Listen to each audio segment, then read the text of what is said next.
now sent into the COVID. Yes, it's in the report. You asked for the detailed report. I can send it to you. So hold on. I'm just bringing that in. I know. I'm agreeing. You seem to be pointing fingers. No. I was asking a question. My brother was saying. Part of that money was also spent on COVID. Yes, it did. But that wasn't what the money was meant for. The World Bank actually is in the report you are talking about. You don't have it. It tells you the number of people that were tested. It tells you what was happening. It tells you the other components of the project. A committee. You think it's because of a matter of seniority? No, I'm telling you that it was set up to fail. Whosoever set it up did not think. Why would the president deliberately set up? I didn't say deliberately. So you saw that you do things to fail. Yes. So that means that there really was not going to be any. Exactly, and we've seen the results. We've seen the results of that. Why would the president want to set up? I don't know. So I still do not understand why the NDC actually does want to rope in the MPP into this flooding issue. And it's like the rented media are aiding them. They are doing everything possible to make sure that MPP is roped into this issue.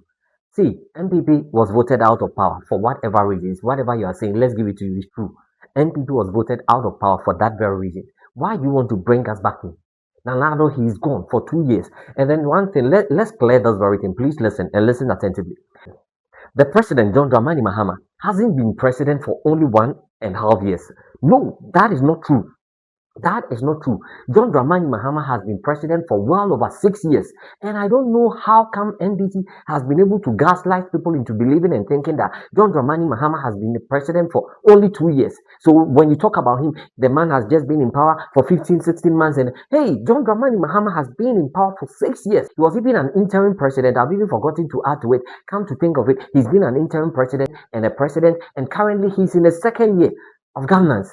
So whatever we are talking about, he knows much more than myself and than you. So this dandam is stops today. Today we've proven it. John Dramani Mahama hasn't been president for just 15 months. He's been president for 6 years. Just that it's not been consecutive. But then he's been president for 6 years. Now Dr Zaato met with Berla Mundi. It was fire at TV3 Media General. You say you want it, you have it. It was just fire. I'm going to go show you the video quickly, but that's the OWURA'S perspective. Kindly like, you share, subscribe. Like, you share, subscribe. And please leave a comment for Dr Zaato. Now let's listen to the heated banter between Dr Zaato and Berla Mundi. One of the luckiest politicians and presidents in this country. He has accumulatively ruled this country now for 6 years. Now, a lot of people in life do not get a second chance. His Excellency President John Dramani has had a second chance. The June 2015 disaster was one of the biggest tests of his life as a president. He failed. But God gave him another chance. This one. Unfortunately, he dropped the ball again.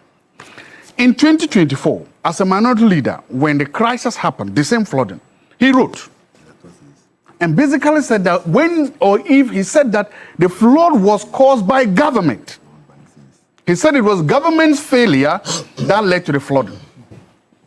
Then something happens. He went ahead to make a procedure. He says if he is given the chance, he will provide what he called an engineering solution to the flooding problems. 16, 15 months into his tenure, Your Excellency President John Mahama, where is your engineering solution? Discipline. Where is your engineering solution? The solution you promised us in 2024 that you will bring out. Where is that solution? Probably that would have helped us to mitigate this. What happened yesterday, the soothsayers foretold us. The seers foretold us. And GMET told us it will happen. It wasn't a force majeure. May 2015, when it happened to him, I could have said it was a force majeure because he didn't know. This one he knew. You know why I know he knows.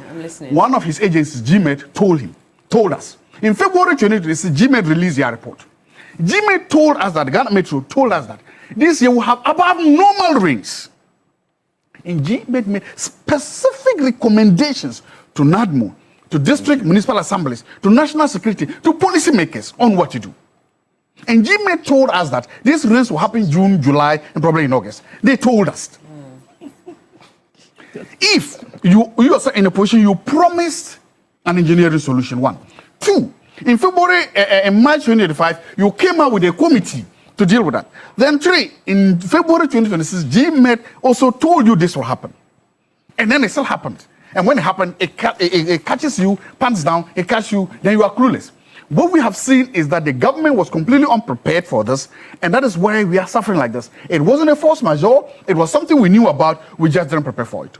2, my brother made a point about monies and whom we should blame for the monies. The World Bank has released a report in May 2026 about the works they are doing. Do you know whom the World Bank says we should blame for the works not being done? The Ministry of Finance. The World Bank told us that, if you want, I can repeat, I can quote. Quote it for us. Today, Joy FM has also published an investigation report on this, specifically telling us that it was the financial restrictions imposed by the Ministry of Finance that has delayed the release of funds to complete these projects.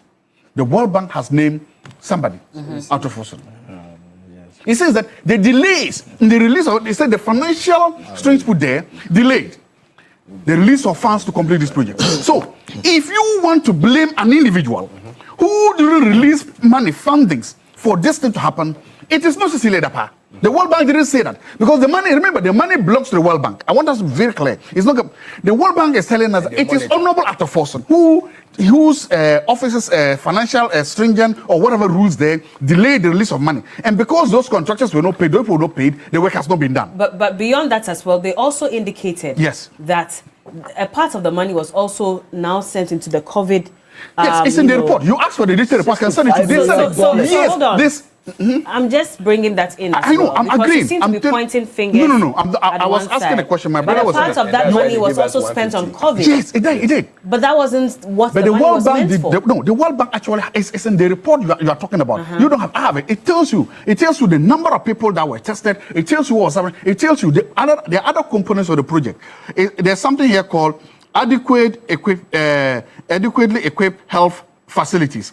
Total individual tested for COVID. People provided with improved urban living conditions.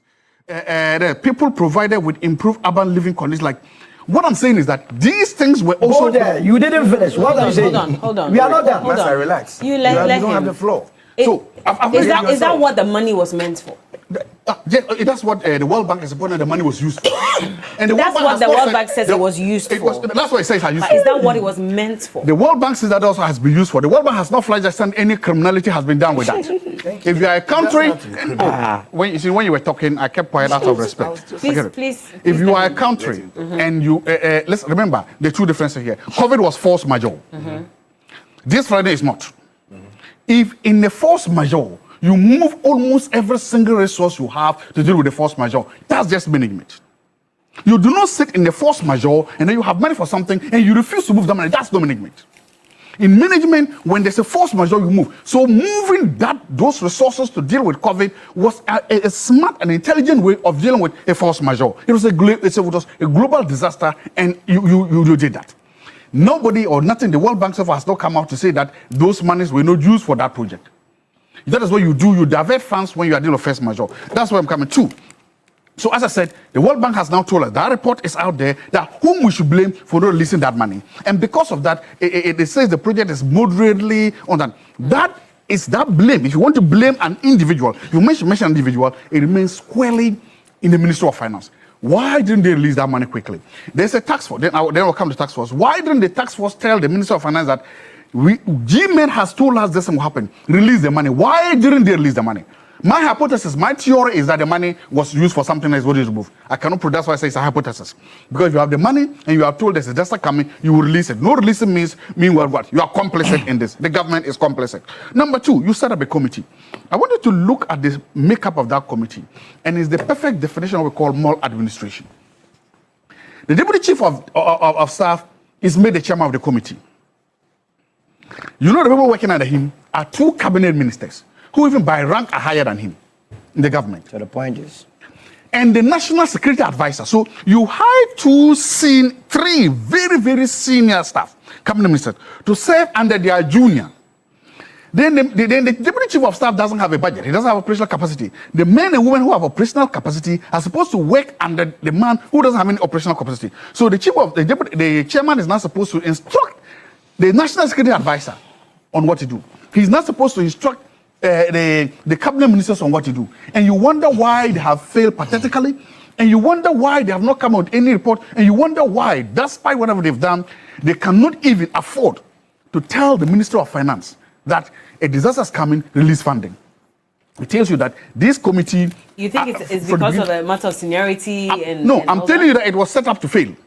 Whosoever set it up did not think Why would the president deliberately set up? I didn't say deliberately. So you saw that you do things set up to fail. Yes. So that means that there really was not going to be any... Exactly. And we've seen the results. We've seen the results of that. Why would the president want to set I don't know. up a committee to fail in the I don't know. first Ask place? him. I don't know. I am telling you the that. One that's making that. No, I'm telling you that. Statement. Look at the structure of the committee. I've laid out something. Look at the structure of that committee. When you set up a chairman of the committee, the chairman is supposed to regulate things. The chairman should be able to make the match. You are telling a deputy chief of staff to be able to tell the national security advisor what to do. You are telling us to. I am saying that the makeup of that committee did not lend it to efficiency. It wasn't an effective tool. It was a wholly pathetic and ineffective tool established, and that is why we are seeing its results. Was that what he was supposed to do? To tell them what to do? I don't know whatever he was supposed to do, and whatever they were supposed to work together. Bella, whatever they were supposed to do, they didn't do it. They failed pathetically. That is the point. Okay. 2, you now go down to I've talked about funding. Look, if you take this our democratic fourth Republican democratization, nobody has made a bigger investment in anti-flooding and this and done what the MPP did with the loan they got for the World Bank. No other government can say we have secured this amount of funding to deal with this, and nobody, no other government. The funding they secured, and the money is still there. The World Bank told us that the money has not been spent. The money has not gone anywhere. The World Bank said that the money the MPP was able to secure to deal with flood environment is the biggest single investment in flood investment in this country par excellence. No other government has been able to do that. Okay. And that tells you a commitment to save, a commitment to prevent these things from happening. Engineering delays can happen. I'll give you a perfect example of why an engineering delay happened. The president told us last week that because of the rains, big push projects have been suspended or stopped, and that they will continue after the rains. That is an engineering problem. Do you understand what I'm saying? I'm listening. An engineering problem.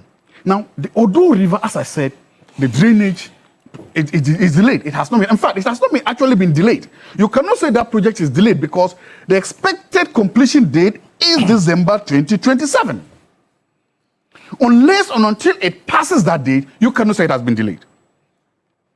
Unless and until you go after December 2027, you cannot say that the project has been delayed. Because, again, it's on time. You can say that there are delays. Delays doesn't mean it's delayed. Doctor, yes. So that's why I keep asking that, okay, there's some 350 million. You say that's the most money that any government has been able to Which is a fact, yes. Fine. A certain percentage of it was spent on addressing the problem. Yes. About 40% of it. Yes. If that's the case, should we be seeing the levels of devastation?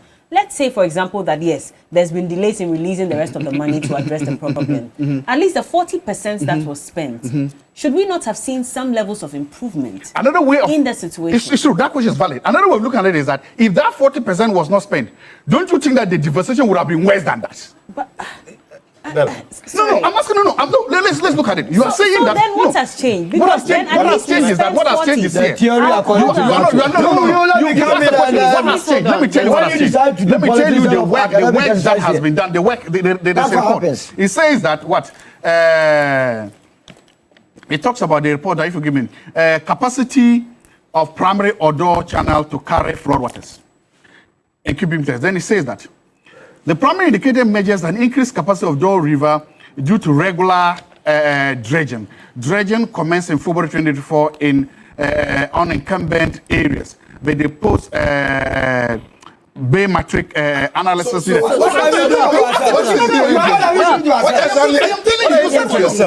we cannot allow you to So he's landing on this. This is what happened. You asked me what was done. So if that was done, I tell you what is done without reading the report. I didn't do the work, and I'm giving you a technical report of what they said has done. Now you are saying I shouldn't tell you what has done. So how do you answer the question? Don't tell us. Nobody's saying that. What was done? If work has been done, we should not see the levels of devastation that we are seeing now. That is one way of looking at it. Another way of looking at it is to say that if that had not been done, we would have seen worse. Okay. Do you understand? Okay. No, just look quick. I want you to understand that. Point me. We could say that if that was not done, more lives would have been lost and the damage would have been bigger. But the bigger point here is that, again, so we can then go back and say that, 1, work is being done. Okay. 2, the funds are available. And 3, nobody has spent or wasted the money. And 4, that the person delaying the release of the money that would have saved lives and properties is the current finance minister. Okay, no problem. Yes, so... Elikem, I'll let you come and give me a minute. Let's first Solomon. of all, it's not